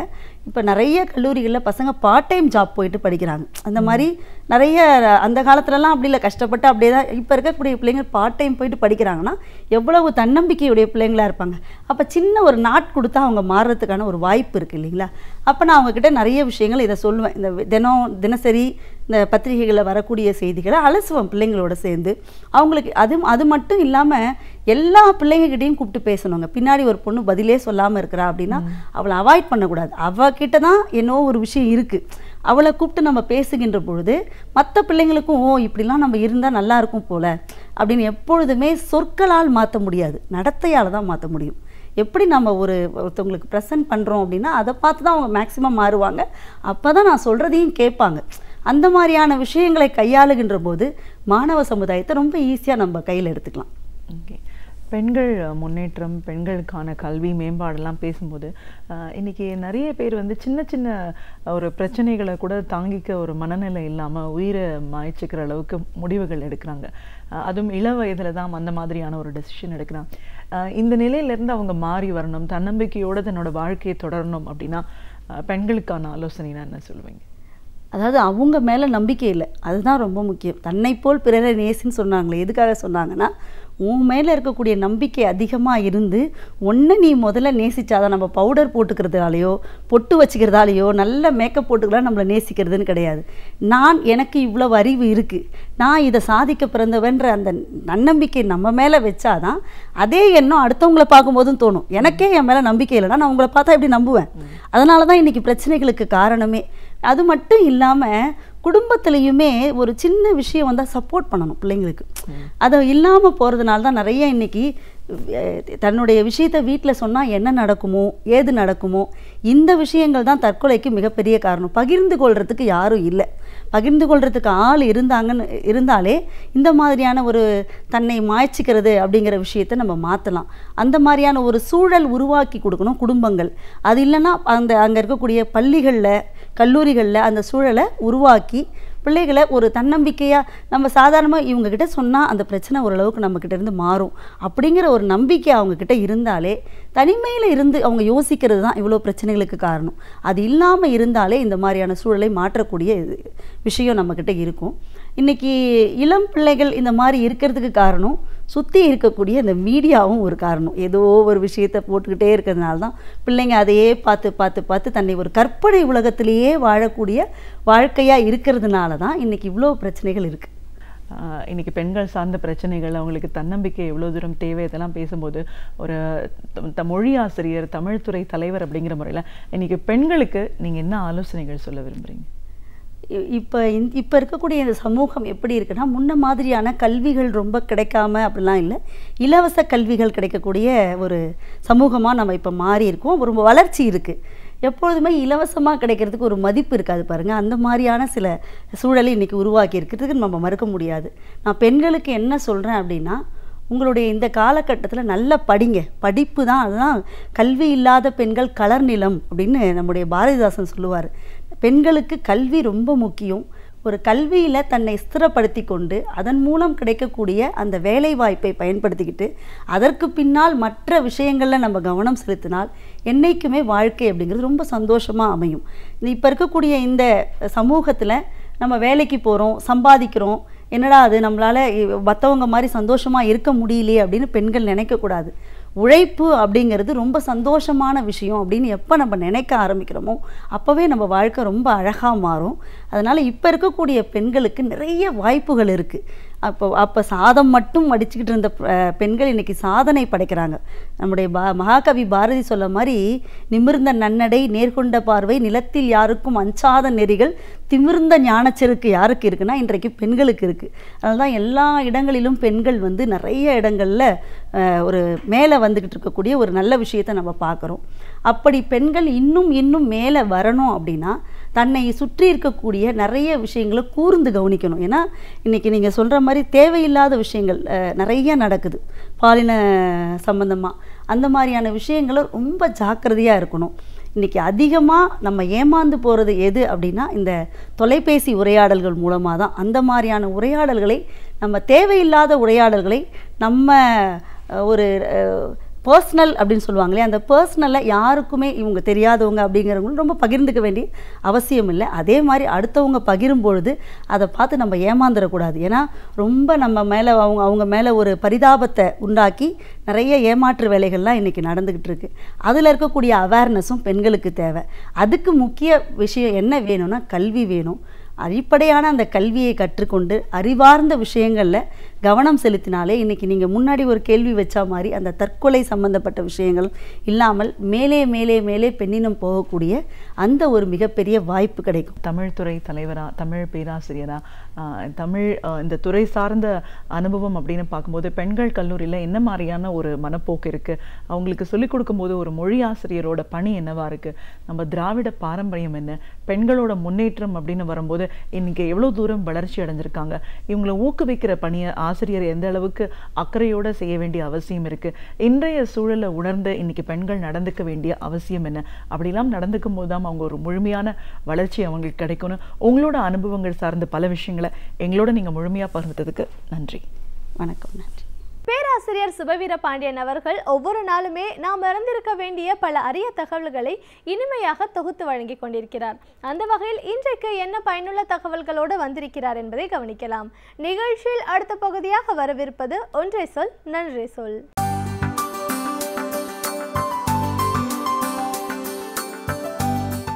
அனைவருக்கும் என் அன்பு வணக்கம். சில கவிதைகளை படிக்கிற போது வாழ்க்கையின் பல்வேறு கோணங்களில் நமக்கு எழுகின்ற சிந்தனைகளை எல்லாம் அந்த சின்ன சின்ன வரிகள் நமக்கு தந்து விடுவதாக தோன்றுகிறது. அண்மையில் வட்டப்பாறை என்னும் ஒரு கவிதை நூலை படிக்கும் வாய்ப்பு கிடைத்தது. விக்ரமாதித்தன் என்னும் கவிஞர் அதனை எழுதியிருக்கிறார். செய்யாறிலே இருக்கிற இசை தமிழ் பதிப்பகம் அதனை வெளியிட்டிருக்கிறது. அந்த வட்டப்பாறையில் காதல் சிந்தனைகளும் சமூக சிந்தனைகளுமாக கவிதைகளில் விரவி கிடக்கின்றன. சில கேள்விகள், அவர் எழுப்புகிற கேள்விகள், அவருடைய சில பார்வைகள் நமக்கு மிக புதிதாகவும் ஆழமாகவும் இருக்கின்றன. அந்த நூலினுடைய இறுதி பகுதியில் ஒரு சின்ன கவிதை இருக்கிறது. நாம் அறிவோம், கிராமங்களிலெல்லாம் குழந்தைகளுக்கு சோறூட்டுவதென்றால் நிலாவை காட்டி சோறூட்டுவது, யாராவது ஒரு பிள்ளை பிடிக்கிற தாத்தா வருகிறார் என்று சொல்லி அவரை காட்டி அச்சுறுத்தி சோறு ஊட்டுவது. பிள்ளைகள் சோறு சாப்பிட மறுக்கிறார்கள். அவர்களுக்கு விளையாட்டிலே தான் கூடுதல் ஆர்வம் இருக்கிறது. ஆனால் அம்மாக்களுக்கோ எப்படியாவது பிள்ளைகளுக்கு அதனை ஊட்டிவிட வேண்டும் என்கிற அடங்காத ஆர்வம் இருக்கிறது. நம் பிள்ளையாயிற்றே, உண்டால்தானே அவன் வளர்வான். எனவே எப்படியாவது விளையாட்டு காட்டியோ அச்சுறுத்தியோ இந்த உணவை ஊட்டிவிட வேண்டும் என்று அவர்கள் நினைக்கிறார்கள். இது இயல்பான ஒன்று. ஆனால் இதிலிருந்து நாம் சிந்திக்காத இன்னொரு புதிய கோணத்தில் அந்த கவிதை சில வரிகளை, சில கேள்விகளை எழுப்புகிறது. அந்த கவிதை இவ்வளவுதான். எந்த குழந்தையும் சோறூட்டி கொள்ளும் கோணிக்கார தாத்தாவின் பெயரை சொன்னாள். கோணிக்கார தாத்தா வருகிறார் என்று சொன்னால் அடம்பிடிக்கிற எந்த குழந்தையும் கூட சோறு உண்டுவிடும். எந்த குழந்தையும் சோறு ஊட்டி கொள்ளும் கோணிக்கார தாத்தாவின் பெயரை சொன்னார். புளிய மர வேரில் தலை வைத்து கண்மூடி தூங்கும் அந்த கோணிக்கார தாத்தா கடைசியாய் எப்போது எங்கே சாப்பிட்டாரோ தெரியவில்லை என்று அந்த கவிதை முடிகிறது. நாம் எல்லோரும் பிள்ளைகளைத்தான் நினைத்தோம். ஆனால் அந்த கோணிக்கார தாத்தாவை காட்டி காட்டித்தானே பிள்ளைகளுக்கு சோறு ஊட்டுகிறீர்கள். அந்த கோணிக்கார தாத்தா சோறு உண்டாரா என்று யாராவது கவலைப்பட்டிருக்கிறீர்களா என்று அந்த கவிதை கேட்கிறது. ஒரு சமூக அக்கறை என்பதும் சமூக பார்வை என்பதும் நாம் சிந்திக்காத இடங்களையும் போய் தொட்டு சிந்திப்பது தான். அந்த கிழவன் புளிய மர வேரில் தலை வைத்து படுத்து தூங்குகிறார். அவர் உண்டாரா, உண்ணவில்லையா, எப்போது, எங்கே உண்டார் என்கிற எந்த தகவலும் தெரியவில்லையே. எல்லோரும் தங்கள் பிள்ளைகளுக்கு சோறூட்டுவதற்கு அவரை பயன்படுத்தி கொள்ளுகிறீர்களே, அவருக்கு சோறூட்டுவதற்கு யாராவது எண்ணி பார்த்தீர்களா என்று கேட்கிற போது நம் மனசாட்சியை அந்த கேள்வி தொட்டு எழுப்புகிறது. இது ஒரு சின்ன நிகழ்வு தான். ஆனால் ஒரு நிகழ்வுக்குள் இருக்கிற இன்னொரு கோணத்தை இந்த கவிதை காட்டுகிறது. அப்படித்தான் இயல்பாக இருக்கிற மரபு ரீதியான அந்த வழக்கங்களிலிருந்து நாம் சிந்திக்க வேண்டிய இன்னொரு பகுதியையும் இன்னொரு கவிதை காட்டுகிறது. இந்த புத்தகம் முழுவதும் சிந்தனை தெரிப்புகள் என்று சொல்லலாம். உன்னால் உருவான உப்பு மல்லி, என் இமையோரம் உருவான உப்பு மல்லி இன்னும் உதறவே இல்லை என்று போகிற போக்கில் ஒரு கவிதை கூறுகிறது. நீ உருவாக்கிய என் இமையோரத்து உப்பு மல்லி, இது ஒரு உருவகமான ஒரு கவிதை. கண்களிலே இருக்கிற கண்ணீரை உப்பு மல்லி என்று சொல்லுகிற போது அந்த கவிதைக்கான அழகு இருக்கிறது.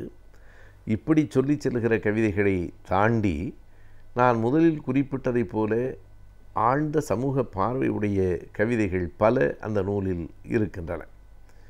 ஓரிடத்திலே ஒரு கவிதை சொல்லுகிறது, எங்கள் ஊர் சாமிக்கு போன வருஷத்துக்கு முந்தின வருஷம்தான் கல்யாணம் ஆச்சு,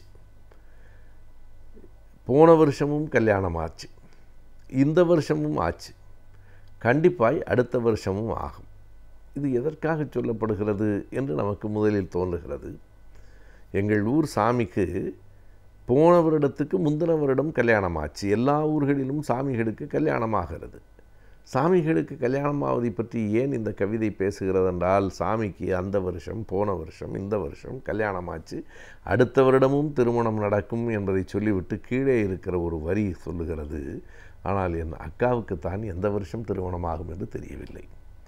அந்த கவிதைக்குள் இருக்கிற ஆழமான துயரம், சாமிக்கு கல்யாணம் ஆகிக்கொண்டே இருக்கிறது, ஒவ்வொரு ஆண்டும் நடக்கிறது, ஆனால் ஒரு ஆண்டு கூட என் அக்காவுக்கு திருமணம் நடக்கவே இல்லையே என்று அந்த கவிதை சொல்லுகிற போது நமக்கே சுருக்கென்று தைக்கிறது. யாருக்கு திருமணம் செய்து வைக்க வேண்டுமோ அவர்களுக்கு திருமணம் செய்து வைக்காமல் நாம் சாமிகளுக்கு மட்டுமே மறுபடியும் திருமணம் செய்து வைத்து கொண்டிருக்கிறோமே என்பதாக ஒரு சின்ன பகுத்தறிவு சிந்தனையையும் சேர்த்து, ஆனால் எதனையும் அப்படி வெளிப்படையாக சொல்லாமல் மிக நுட்பமாக ஒரு கவிதை நயத்தோடு கவிஞர் விக்ரமாதித்தன் சொல்லியிருக்கிறார். அப்படி இன்னும் பல கவிதைகள் உள்ளே இருக்கின்றன.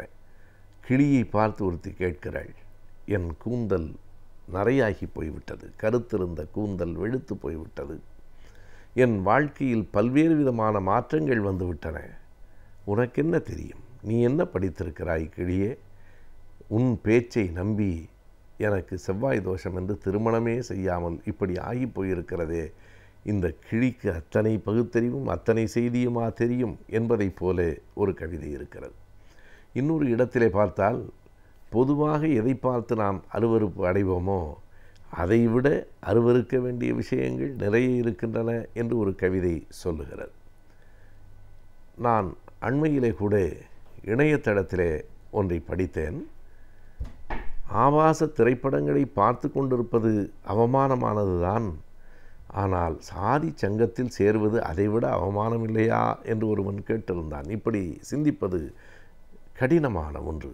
எல்லோரும் எது சரியானது எது தவறானது என்று நினைக்கிறார்களோ அதிலிருந்த ஒரு மாறுபட்ட ஒரு கோணத்தை காட்டுவது. அப்படித்தான் விக்ரமாதித்தன் கேட்கிறார்.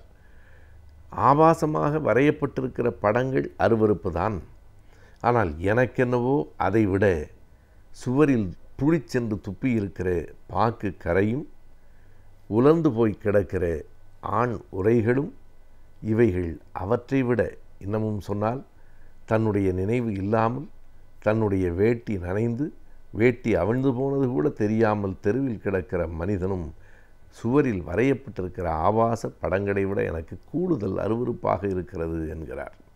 பொதுவாக அதைத்தான் அருவருப்பு என்று நாம் சொல்லுவோம். நாம் நாகரிகமான மனிதர்கள் என்றால் அப்படி பாக்கு கரையை சுவரில் துப்பலாமா?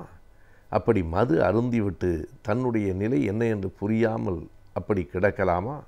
இவையெல்லாம் சமூகத்தின் அருவருப்புகள் இல்லையா என்று அவர் கேட்கிறார். இப்படி சிந்தனைகள் புதிது என்பதை விட அந்த பார்வைகள் புதிதாக இருக்கின்றன. நாம் அறிந்த செய்திகள்தான். எந்த ஒருவருக்கு சாமிக்கு திருமணமாவது தெரியாது? எல்லா ஊர்களிலும் திருவிழாக்கள் உண்டு, எல்லா ஊர்களிலும் இந்த நடைமுறை உண்டு. ஆனால் அதனை தாண்டி இந்த கவிஞரினுடைய பார்வை புதியதாக இருக்கிறது. அந்த வட்டப்பாறை என்னும் கவிதை நூல் படிக்கத்தக்கதாக, படிக்க வேண்டியதாக இருக்கிறது. தற்போது தற்போது அறிவியலில் ஏற்பட்டிருக்கும் மாற்றங்களை பற்றியும் தொழில்நுட்பத்தில் வந்திருக்கும் முன்னேற்றங்களை பற்றியும் ஒவ்வொரு வாரமும் இந்த பகுதியின் மூலமாக நாம் அறிந்து கொண்டு வருகிறோம். அந்த வகையில் அறிவியலின் முன்னேற்றத்தையும் தொழில்நுட்பத்தின் வளர்ச்சியை பற்றி இன்றைக்கும் நாம் தெரிந்து கொள்ளலாம். நிகழ்ச்சியில் அடுத்த பகுதியாக வரவிருப்பது ஆலோசனை நேரத்தில் அறிவியல் மற்றும் தொழில்நுட்பம்.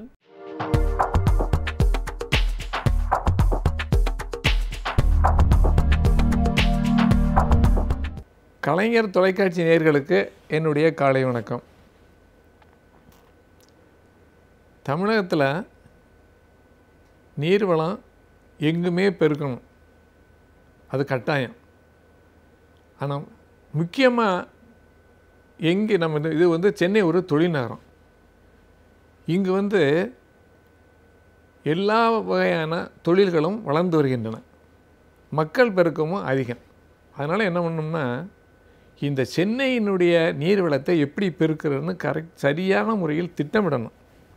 இந்த சென்னையில் நம்ம தமிழ்நாட்டினுடைய மக்கள் ஆண்டு சராசரி எவ்வளவு விழுக்காடு கூடுதுன்னா, ஒரு சராசரியாக தமிழ்நாட்டுக்கு 1.38 விழுக்காடு தான் ஒரு ஆண்டுக்கும் மற்றொரு ஆண்டுக்கும் மக்கள் தொகை கூடுது. ஆனால் இங்கே எப்படின்னா 2 விழுக்காடு கூடுது.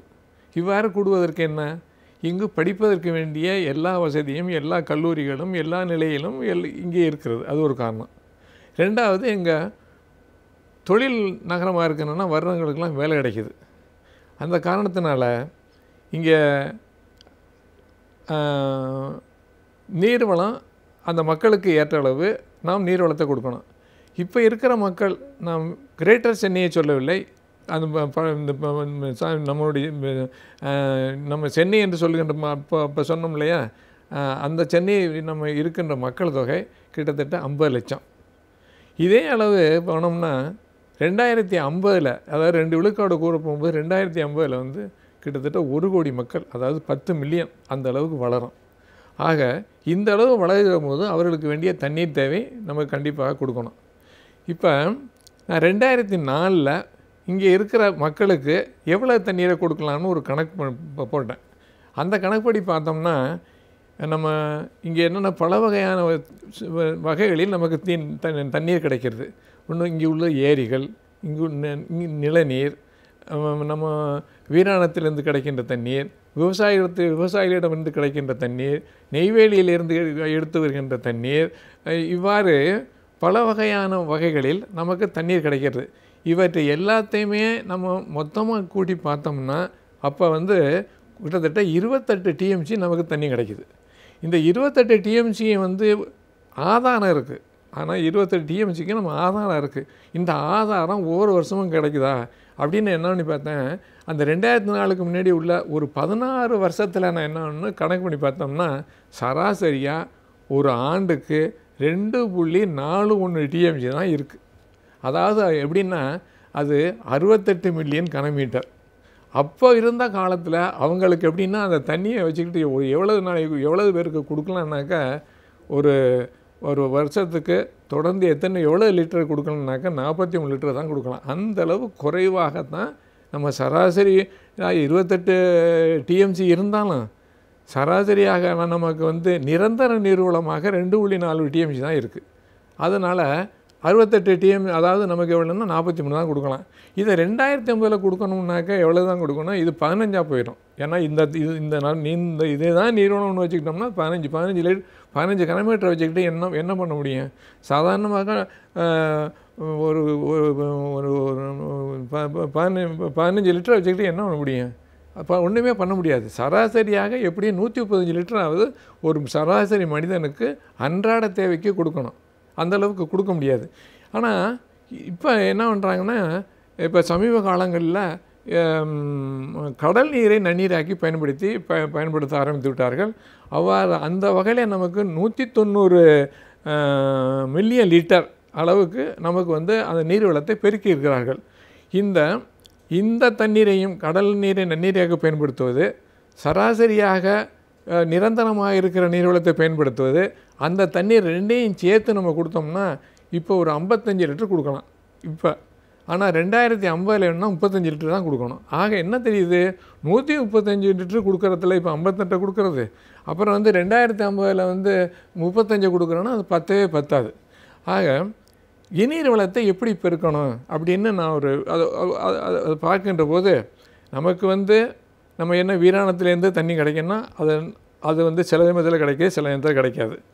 அப்புறம் அதே மாதிரி தெலுங்கு கங்கையில் வந்து நமக்கு வந்து வருஷத்துக்கு 15 டிஎம்சி கொடுக்கணும்னு அதுதான் உடன்படிக்கை. அந்த தண்ணி அவ்வளோதையும் நம்ம அப்போ எப்படியாவது பெறணும். அப்புறம் நிலநீர் வளத்தில் நிலநீர் குறைஞ்சி போச்சுன்னா அங்கே நிலநீர் செறிவை செய்யணும். நிலநீர் செய்து அது எவ்வளவு நமக்கு கிடைக்கணுமோ அந்த அளவுக்கு செறிவை செய்து அந்த தண்ணீரை அந்த அளவுக்கு நம்ம நமக்கு வேண்டிய அளவுக்கு நம்ம அந்த நிலநீர் செறிவை செய்து நாம் அந்த தண்ணீர் வளத்தை கூட்டணும். அப்புறம் அதுக்கடுத்து சொன்னோம்னா இப்போ வந்து கழிவு நீர் இருக்கு இல்லையா, அதை நம்ம வந்து கணக்கில் எதுலேயுமே எடுத்துக்கிறதே கிடையாது. கழிவு நீரும் ஒரு நீர் வளம் தான். அதை வந்து நன்னீராக்கி பயன்படுத்தினா இப்போ சில நாடுகளில் சிங்கப்பூர் இருக்குது, நமக்கு அருகில் இருக்கிறனா அந்த நாட்டிலெல்லாம் தண்ணியை குடிக்கிற அளவுக்கு அதை பயன்படுத்திடுறாங்க. நம்ம குடிக்க வேண்டாம், மற்ற பயன்பாடுகளுக்கு குளிக்கிறதுக்கு இதுக்கெல்லாம் இல்லாமல் கழிவறைகளுக்கு பயன்படுத்துறது அந்த மாதிரி தண்ணியை பயன்படுத்தணும். அதனால் அந்த தண்ணியை நம்ம பயன்படுத்துறதுக்கு நம்ம பயன்படுத்தணும். ஆக அப்புறம் விவசாயிகிட்ட கிடைக்கிற நீர், நெய்வேலியில் கிடைக்கிற நீர், அந்த தண்ணீரெல்லாம் நமக்கு அப்படி எல்லாம் சேர்த்து பார்த்தோம்னா எவ்வளவு வரணும்னா 56 டிஎம்சி அளவு நீரளவை இங்கு பெருப்பதற்கு வாய்ப்பு இருக்கிறது. இந்த 56 டிஎம்சியை வந்து ஒரு நாளைக்கு எவ்வளவு அதை வகுக்கணும்னா கிட்டத்தட்ட 4300 மில்லியன் லிட்டர். இப்போ 4300 மில்லியன் லிட்டரை இப்போ இருக்கிற 50 லட்சம் மக்களோட பகிர்ந்துக்கிட்டாக்கா எவ்வளோதையுமா பகிர்ந்துக்கலாம், 800 லிட்டர் ஒரு நாளைக்கு கொடுக்கலாம். ஆனால் 2050 கிட்டத்தட்ட 400 லிட்டர் கொடுக்கலாம். 135க்கு 800 கொடுக்கறது, 400 கொடுக்குறது பெரிய செய்தி. ஆனால் நீங்கள் இதுக்கு என்ன நினைக்கணும்னா எப்படி பண்ண முடியும்? பண்ணலாம், ஏன் பண்ண முடியாது? இதுக்கெல்லாம் வந்து அந்தளவுக்கு ஆக்கமும் ஊக்கமும் ஒரு தொலைநோக்கு பார்வையும் இதை கண்ணும் கருத்துமாக செய்யணும். நான் ஒரே ஒரு செய்தியை சொல்ல ஆசைப்படுகிறேன்.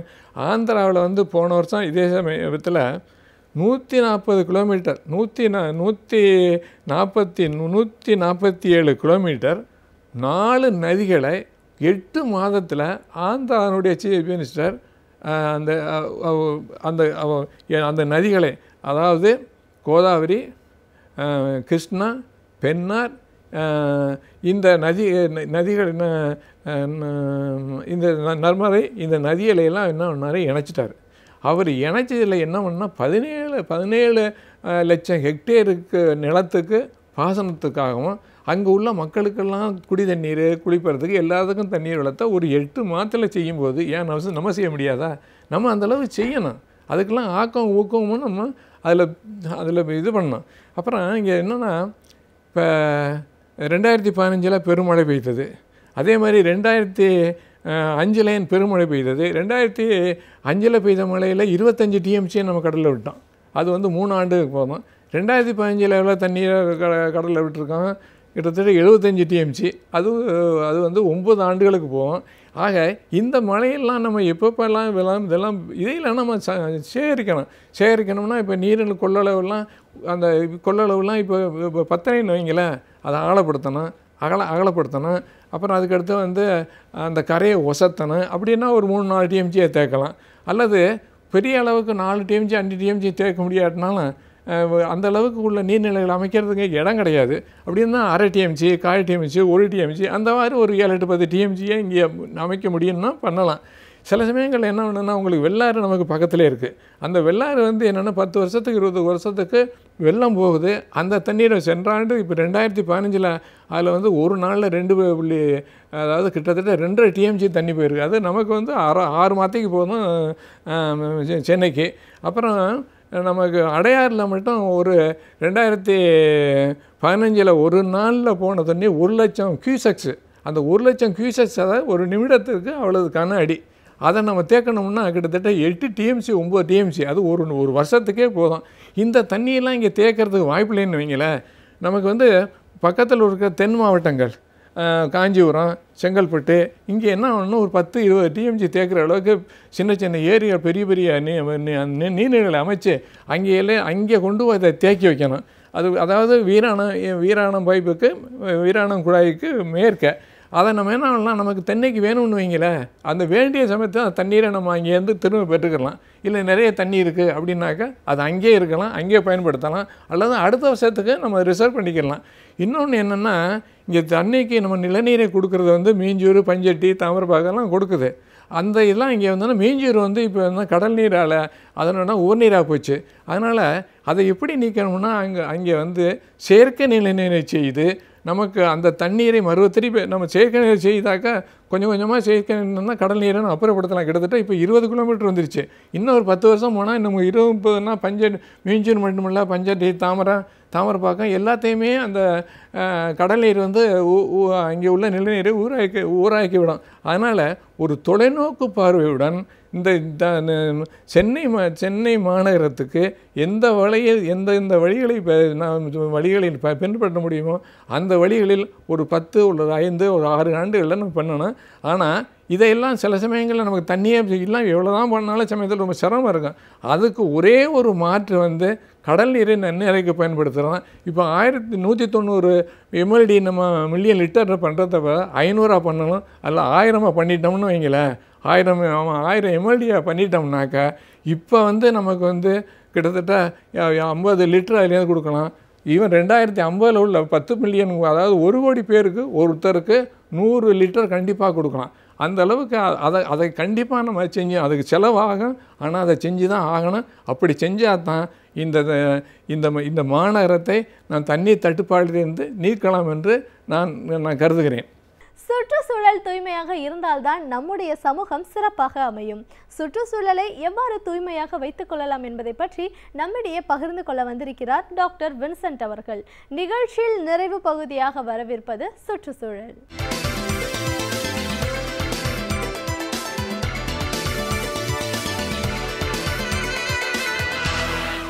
மறுசுழற்சி, அதாவது ரீசைக்கிள் என்று சொல்லப்படுகிற அந்த மறுசுழற்சி முறை இன்றைக்கு சுற்றுச்சூழலின் ஒரு முக்கிய மந்திரமாகவே கருதப்படுகிறது.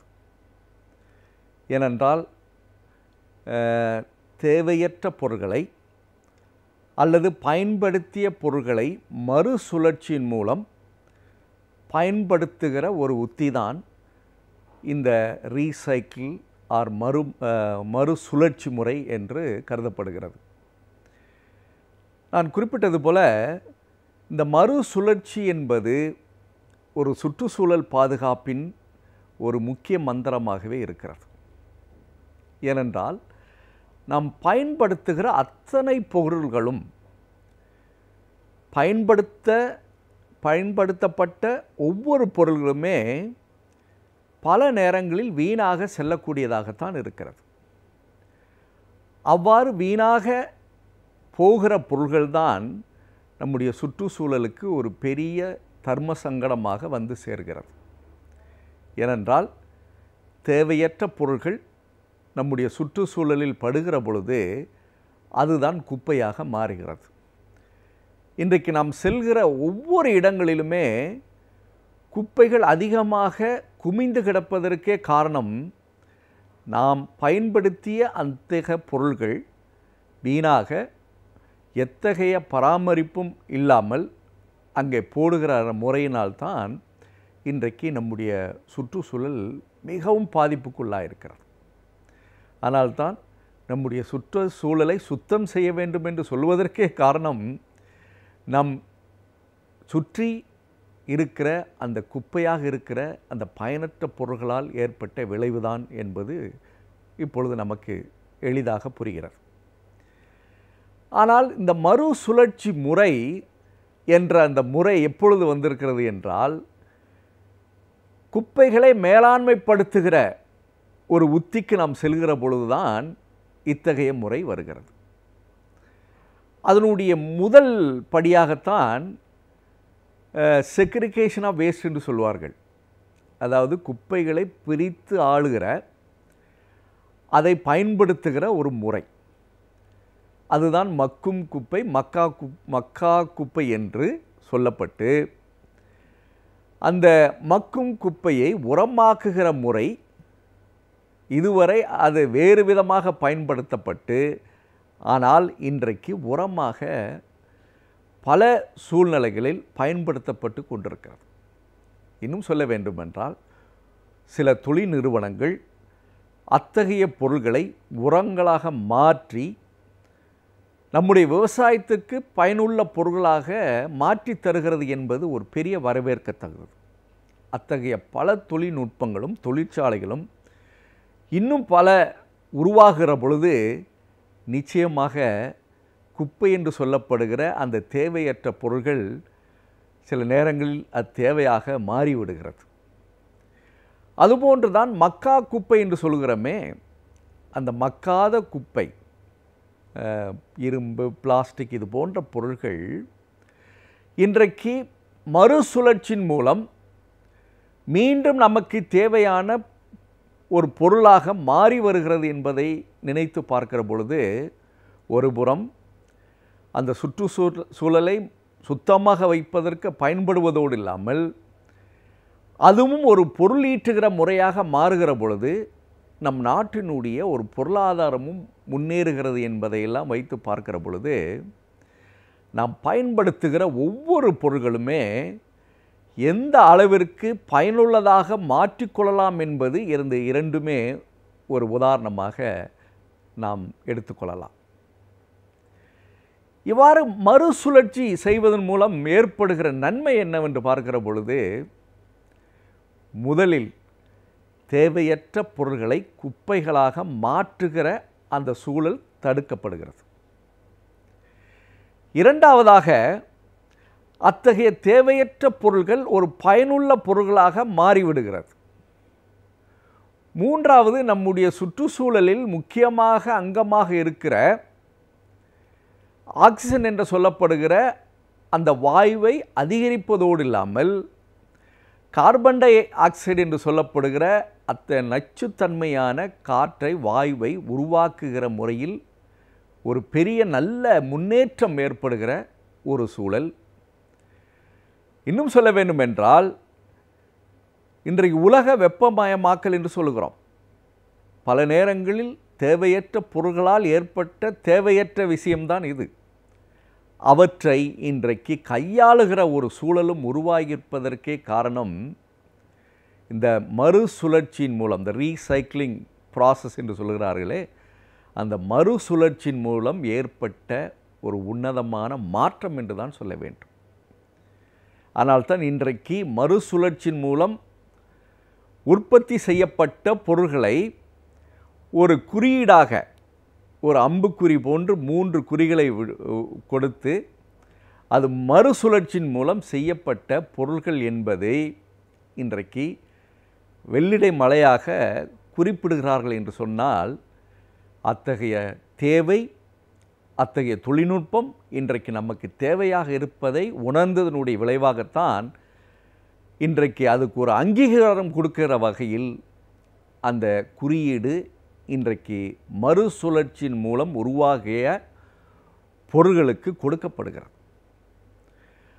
அதோடு இன்றைக்கு எத்தகைய பொருள்கள் மறுசுழற்சியின் மூலம்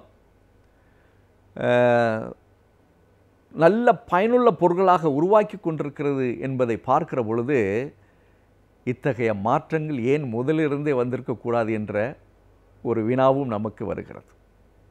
பொதுவாகவே பல நேரங்களில் நாம் பாடம் கற்றுக்கிற பொழுது, அந்த மாற்றத்தை புரிந்து கொள்கிற பொழுது நிச்சயமாக அதனால் அந்த இடத்திற்கு நன்மை ஏற்படும் என்பதை போல இந்த சுற்றுச்சூழலுக்கும் இன்னைக்கு ஒரு நன்மை ஏற்பட்டு கொண்டிருக்கிறதுக்கே முதல் காரணம், இந்த மாதிரி மறுசுழற்சியின் மூலம் வீணான பொருள்களை எத்தகைய சூழ்நிலையும் நாம் தேவையற்ற முறையில் பயன்படுத்தக்கூடாது என்பதோடு இல்லாமல், இந்த மறுசுழற்சியின் மூலம் செய்யப்படுகிற அந்த பொருள்களை நாம் பயன்படுத்துவதனால் புதிதாக இயற்கையிலிருந்து, இயற்கை வளங்களாக இருக்கக்கூடிய அத்தகைய பொருள்களையும் நாம் பயன்படுத்துவதை சற்று தாமதப்படுத்துகிறோம் என்பதும் ஒரு முக்கியம்.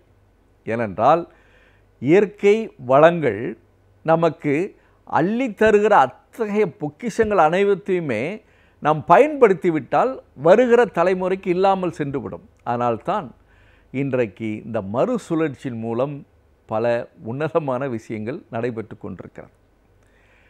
அதனால்தான் நம் வீட்டில் பயன்படுத்துகிற பொருள்களில் தேவையற்ற பொருள்களை எந்த அளவிற்கு குறைக்கின்றோமோ அதற்கு ஏற்றால் போல் குப்பைகளை உருவாவதை நாம் தடுத்து விடுகிறோம். அடுத்து இத்தகைய பொருள்கள் மூலமாக நாம் ஒரு நாட்டினுடைய பொருளாதாரத்தையும் பாதுகாக்கிறோம் என்று ஒரு சூழல் உருவாகியிருக்கிறது. இன்றைக்கு பல நிறுவனங்களில் ISO என்று சொல்கிறார்களே, அந்த சுற்றுச்சூழலை பாதுகாக்கக்கூடிய உத்திய தரக்கூடிய பொருள்களை பயன்படுத்துகிற அந்த முறையிலும் ஒரு மாற்றம் வருவதனால் இன்றைக்கு தண்ணீரை மறுசுழற்சி செய்கிறோம். நாம் பயன்படுத்துகிற பயனுள்ள அல்லது பயனற்ற சில வாயுக்களை மறுசுழற்சி பெறுகிறோம். பல உலோகங்களை மறுசுழற்சி செய்து கொண்டிருக்கிறோம். இன்னும் சொல்ல வேண்டுமென்றால் தேவையற்ற பொருள்களை நம் மறுசுழற்சியின் மூலம் தேவையான பொருள்களாய் உற்பத்தி செய்கிற அதே நேரத்தில் இத்தகைய முறை அனைவராலும் பின்பற்றுகிற பொழுது நிச்சயமாக ஒரு பெரிய மாற்றத்தை தரக்கூடிய ஒரு திட்டமாக இது இருக்கும். அதனால் மறுசுழற்சி என்பதை நாம் புரிந்து கொண்டு அந்த மந்திரத்தை சுற்றுச்சூழல் பாதுகாப்பிற்கு பயன்படுத்துகிற பொழுது நிச்சயமாக நம்முடைய சுற்றுச்சூழல் மிகவும் சிறப்பாக அமையும்.